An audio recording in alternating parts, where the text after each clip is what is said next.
നവീകരിച്ച തട്ടാരമ്പലം മാന്നാർ റോഡ് മുഖ്യമന്ത്രി പിണറായി വിജയൻ ഓൺലൈനിൽ ഉദ്ഘാടനം ചെയ്തു. മന്ത്രി മുഹമ്മദ് റിയാസ് അധ്യക്ഷത വഹിച്ച യോഗത്തിൽ മന്ത്രി സജി ചെറിയാൻ ശിലാഫലകം അനാച്ഛാദനം ചെയ്തു. പൊതുമരാമത്ത് വകുപ്പ് റിന്യൂവൽ പദ്ധതിയിൽ 4,50,00,000 രൂപ ഉപയോഗിച്ച് 8.2 കിലോമീറ്റർ ദൈർഘ്യത്തിൽ നവീകരിച്ച തട്ടാരമ്പലം മാന്നാർ റോഡ് മുഖ്യമന്ത്രി പിണറായി വിജയൻ ഓൺലൈനിൽ ഉദ്ഘാടനം ചെയ്തു. മന്ത്രി മുഹമ്മദ് റിയാസ് അധ്യക്ഷത വഹിച്ചു. ആഴാത്തുപടി ജംഗ്ഷനിൽ നടന്ന യോഗത്തിൽ മന്ത്രി സജി ചെറിയാൻ ശിലാഫലകം അനാച്ഛാദനം ചെയ്തു. MS അരുൺകുമാർ MLA അധ്യക്ഷത വഹിച്ചു.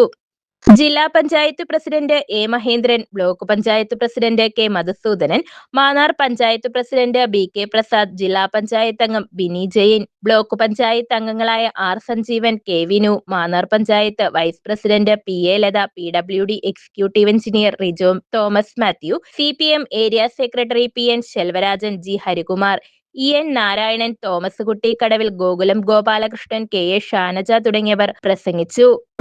യുവജനക്ഷേമ വകുപ്പ് മന്ത്രിയുമായ ഏറെ ആദരണീയനായ ശ്രീ സജി ചെറിയാൻ അവர்கள், ഇവിടെ പങ്കെടുത്തിരിക്കുന്ന ജില്ലാ പഞ്ചായത്ത് അംഗം, ബ്ലോക്ക് പഞ്ചായത്ത് അംഗങ്ങൾ, രാഷ്ട്രീയ പാർട്ടിയുടെ നേതാക്കന്മാർ, ഈ നാട്ടിലെ നല്ലവരായ നാട്ടുകാർ, കേരളത്തിലെ പൊതുമരാമത്ത് വകുപ്പ് റിന്യൂവൽ പ്രോഗ്രാം 2023-24 പദ്ധതിയിൽ ഉൾപ്പെടുത്തി ഏതാണ്ട് 4.4 കോടിയോളം രൂപ വിനിയോഗിച്ച് ചെങ്ങന്നൂർ മാവേലിക്കര നിയോജക മണ്ഡലത്തിൽ കൂടി കടന്നു പോകുന്ന 8.2 കിലോമീറ്റർ ദൈർഘ്യത്തിൽ നവീകരിച്ച തട്ടാരമ്പലം മാന്നാർ റോഡിന്റെ ഉദ്ഘാടനം ഇന്ന് ഒട്ടും താമസിക്കാതെ തന്നെ കേരളത്തിന്റെ ആരാധ്യനായ മുഖ്യമന്ത്രി ശ്രീ പിണറായി വിജയൻ അവർ ഓൺലൈനായി നിർവഹിക്കുകയാണ്.